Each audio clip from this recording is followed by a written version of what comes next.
13 години поред. Просечен годишен принос од 29%. Значи, во светот на финансиите оваа бројка буквално звучи како некаков математички мит, нели? Апсолутно. И тоа е раст кој ги крши сите конвенционални модели. Ги остава дури и најискусните алгоритми во прашина. Да, тоа е ниво на мајсторство која менува самата парадигма на пазарот. Затоа што да одржуваш таков астрономски процент во континуитет од над една деценија, реално бара нешто многу повеќе од обична среќа. Бара систем, точно така, систем кој гледа таму каде што останатите се буквално слепи. И токму овој систем го користел Питер Линч додека управувал со легендарниот фонд Магалјан. Денес правиме една длабинска анализа на неговата филозофија, се базираме на култната книга Еден чекор пред Волл Стрит. Одличен извор за оваа тема. Да, и мисијата на ова наша анализа не е само да се прераскаже историјата. Сакаме целосно да го демистифицираме инвестирањето, да откриеме зошто, спротивно на секоја логика што секојдневно ни се пласира, просечниот човек всушност има огромна, вградена структурна предност пред високоплатените професионалци на Волл Стрит. Тоа е клучниот момент. Затоа што не се работи за тоа кој има побрз компјутер, нели? Туку кој знае како да ги чита сигналите од секојдневниот живот. Токму тоа. И види, тоа е можеби најрадикалниот концепт на Линч. Тој упорно тврди дека највредните економски податоци воопшто не доаѓаат од тие абстрактни извештаи на аналитичарите, доаѓаат од реалниот свет, од самите трансакции што се случуваат пред нашите очи секој божи ден. Значи, враќање кон апсолутните основи, наблюдување на побарувачката во нејзината најчиста, нефилтрирана форма. Ајде да го разглобиме малку механизмот за ова. Ајде. Например, кога човек ќе забележи дека секој втор минувач на улицата носи некој специфичен бренд на зимска јакна. Или кога ќе видиш дека локалниот паркинг пред одреден супермаркет е секогаш преполен. То не е само интересна општествена обсервација за на кафе. Не, воопшто не. Тоа е бесплатен, опиплив финансиски сигнал. Линч многу убаво аргументира дека најочигледните можности се буквално околу нас, во најобичните рутини. Да, и причината зошто оваа навидум обична обсервација има толкова моќ се крие во тоа како всушност функционира самиот Волл Стрит. Како мислиш? Па, институционалните инвеститори се врзани за еден неверојатно бавен и ригиден систем. Тие се подпираат на така наречени заостанати индикатори.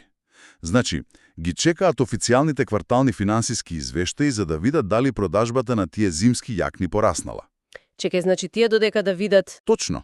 До моментот кога тој извештај ќе биде објавен, па анализиран, па дискутиран, веќе поминале месеци. Јасно. Обичниот потрошувач, од друга страна, оперира со водечки индикатори. Тој ја гледа побарувачката во реално време, директно на терен. Значи, додека аналитичарот во Њу Јорк чека да види бројка на екран, локалниот купувач веќе многу добро знае дека производот постојано го снемува од рафтовите. Апсолутно. И тоа создава еден временски прозорец во кој поединецот може да инвестира пред институциите воопшто да ја сватат вредноста и нормално да ја подигнат цената на акцијата. Тоа е фасцинантно. Излегува дека секојдневниот живот е всушност една голема бесплатна истражувачка лабораторија. Но, тука доаѓаме до еден многу важен пресврт. Предпоставувам дека не е достаточно само да се забележи популарен производ и веднаш да се купува. Не, никако. Тоа би било премногу поедноставено. Линч е многу дециден во книгата дека следниот чекор е да се разбере архитектурата на компанијата што го произведува тој производ. Бидејќи не секоја компанија реагира исто на пазарот, односно немат иста механика на раст. И затоа тој го категоризира пазарот во 6 специфични групи. Тоа е еден од најдобрите делови од неговата филозофија. Да ги поминеме. Првите две се така наречените бавно растечки и стабилни компании. Што значи ова во пракса? Овде е многу важно да се разбере животниот циклус на една корпорација. Бавно растечките компании не почнале така, нели? Тие некогаш биле агресивни иноватори, но со текот на времето едноставно го заситиле пазарот. Дај некој пример за ова. Па, да земеме едно комунално предпријатие. Откако ќе се поврзе секое домаќинство во градот на мрежата, просторот за некој нов вртоглав раст едноставно исчезнува. Немаат каде. Бидејќи немаат каде да го реинвестираат вишокот капитал за да освојуваат нови пазари, тие почнуваат редовно да исплаќаат дивиденди. Значи, тука нема големо збогатување од самата цена на акцијата, туку од дивидендите. А втората група – стабилните компании. Оние гиганти како Кока-кола. Стабилните функционираат слично, но нудат еден вид психолошка и економска заштита. Нивната потрошување не зависи од економските циклуси на ист начин како луксузни стоки, нели? Луѓето секогаш ќе купуваат сокови. Да. Потоа доаѓаме до третата категорија. И мислам дека оваа најмногу ги привлекува луѓето. Брзо растечките акции. Ова се оние помали, агресивни компании кои бележат раст од 20 до 25% годишно. Овде се наоѓаат најуносни профити, бидејќи тие се уште освајуваат нови територии.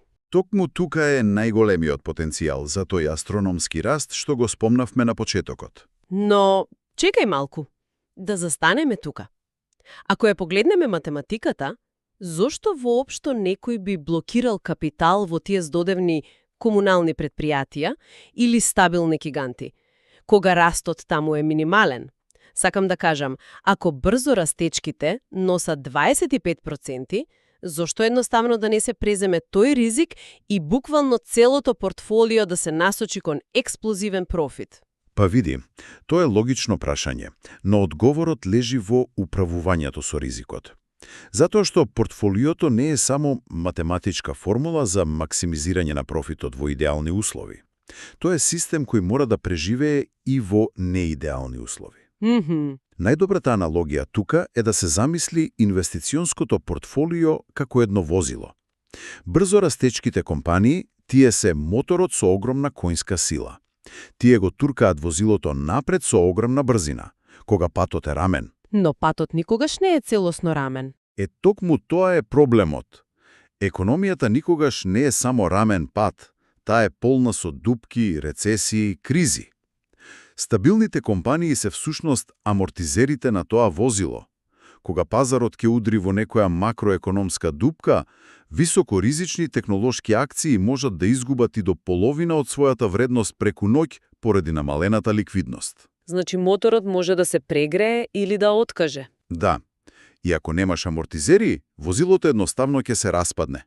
Стабилните компании обезбедуваат портофолиото да го преживее ударот, затоа што луѓето продолжуваат да купуваат основни намирници и да плаќаат струја, без разлика дали берзата паѓа. Одличен начин да се визуализира тоа, навистина. Сега, кога веќе зборуваме за економски циклуси, четвртата категорија го носи токму тоа име – циклични акции. Тука спаѓаат автомобилската индустрија, авиокомпаниите, челикот. Овие се многу специфични. Да, нивните графикони буквално изгледаат како синусоиди. Зависат од тоа дали економијата цвета или е во рецесија. Петата група пак се превртниците. Тоа се компании кои се наоѓаат на самиот раб на банкрот, но поминуваат низ некакво агресивно реструктурирање. Тоа е игра со висок влог. Ако се спасат, профитот е огромен. Ако не, остануваш без ништо. Висок ризик, висока награда. Но шестата категорија според Линч е можеби најмистериозната, а искрено за мене и најинтересната. Тоа се така наречените имотни акции.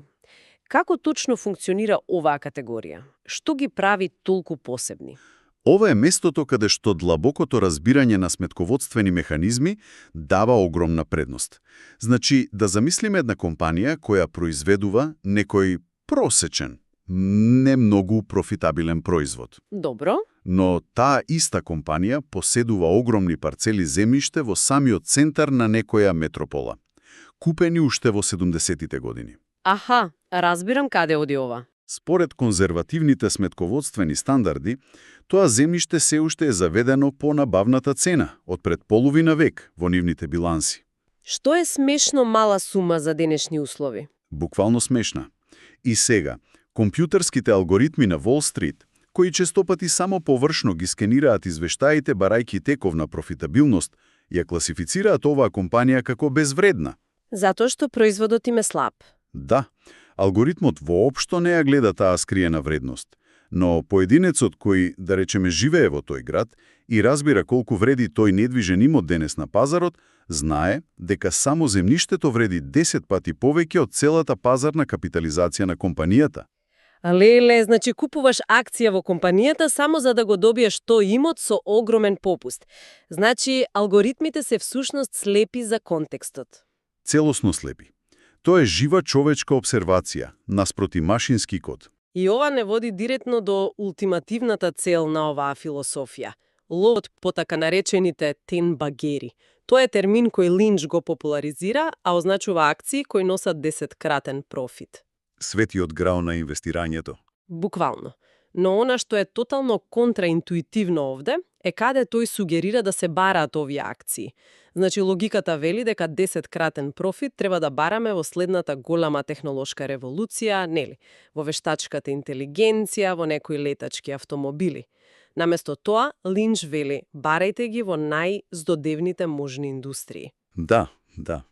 Што поздодевно, толку подобро. Компании што се занимаваат со менаџирање на отпад, со производство на картонски кутии. Компании кои имаат дури и смешни или депресивни имиња. Истовремено, тој најстрого предупредува да се бега од така наречените жешки акции, кои се главна тема на социјалните мрежи. Знам дека звучи парадоксално, но психологијата на институционалниот инвеститор го објаснува ова совршено. Па зошто би ги избегнувале технолошките чуда за сметка на картонски кутии? Затоа што менаџерите на големите фондови не се мотивирани само од чистиот профит.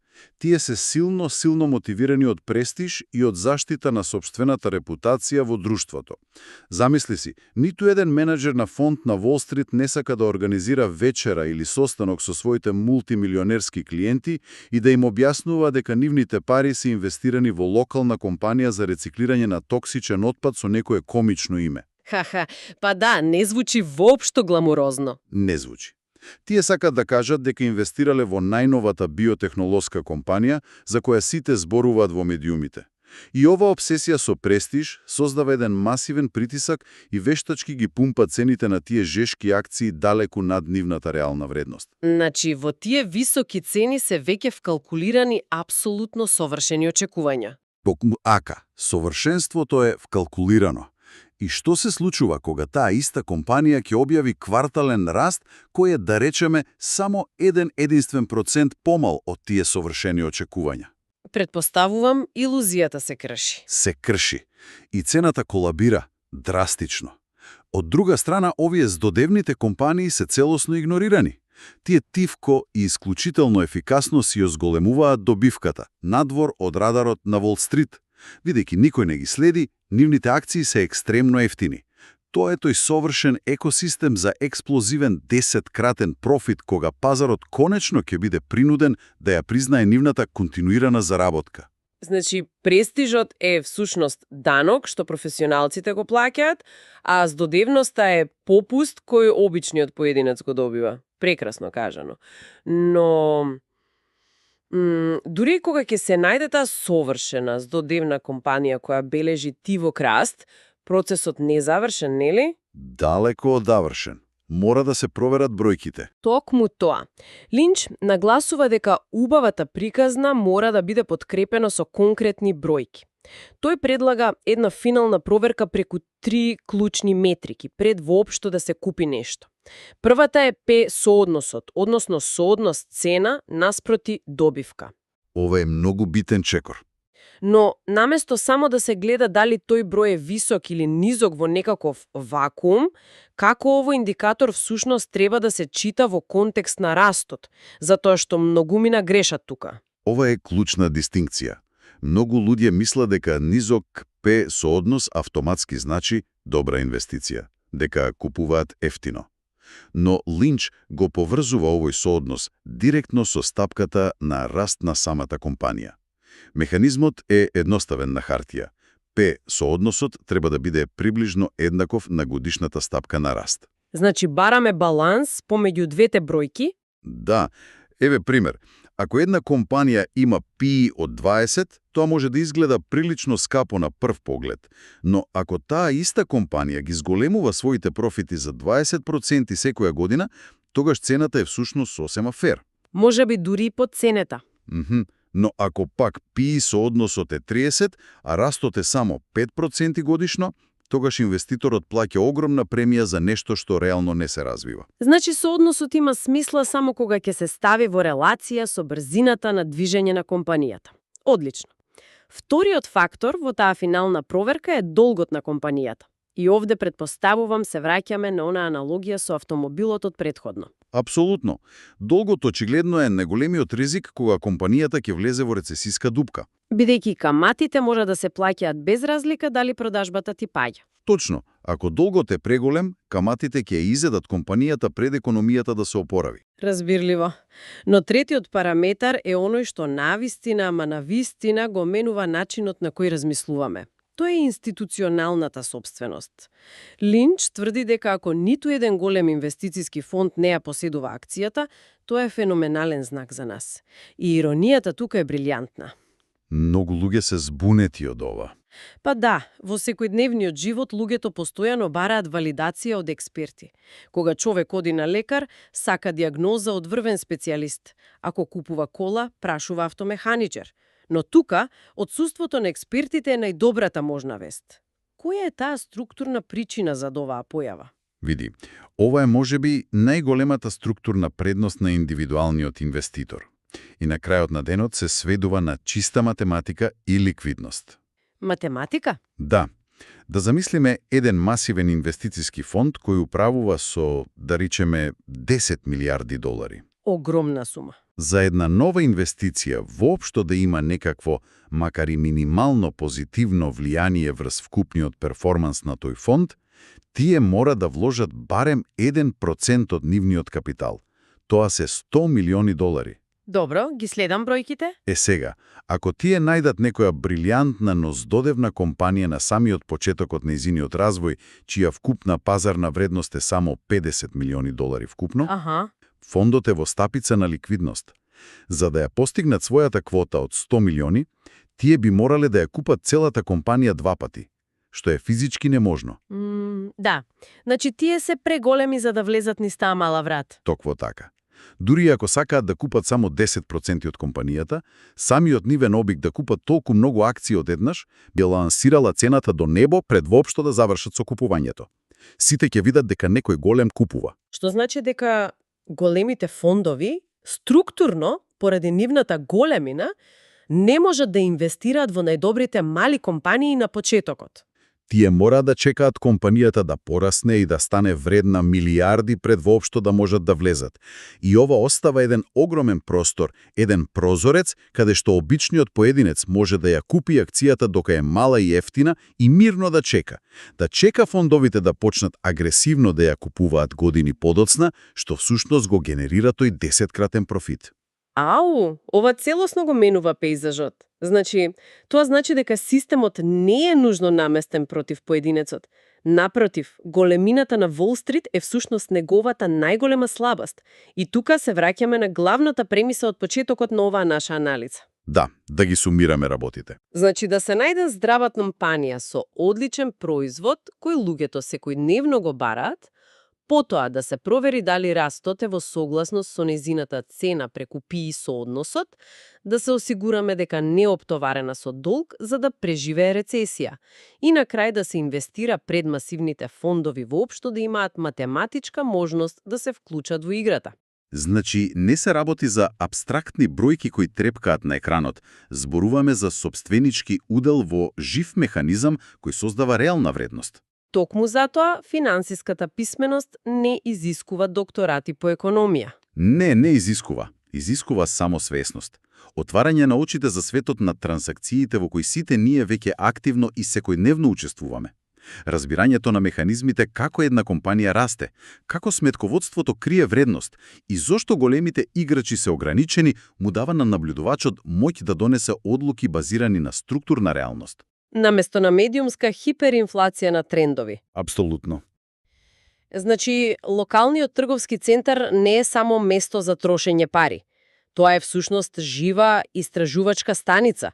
Информациите, кои Wall Street очајно се обидува да ги предвиди преку сложени модели, се веќе манифестирани околу нас, буквално чекајќи некој да ги прочита. И откако толку длабако ги анализиравме овие механизми денес, мислам дека вреди да се размисли за една крајна парадоксална ситуација. Која е таа? Па, ако секојдневните потрошувачки навики содржат во себе толку многу докажана финансиска моќ за предвидување на следните големи економски победници, дали можеби ние самите несвесно се откажуваме од сопственото богатство?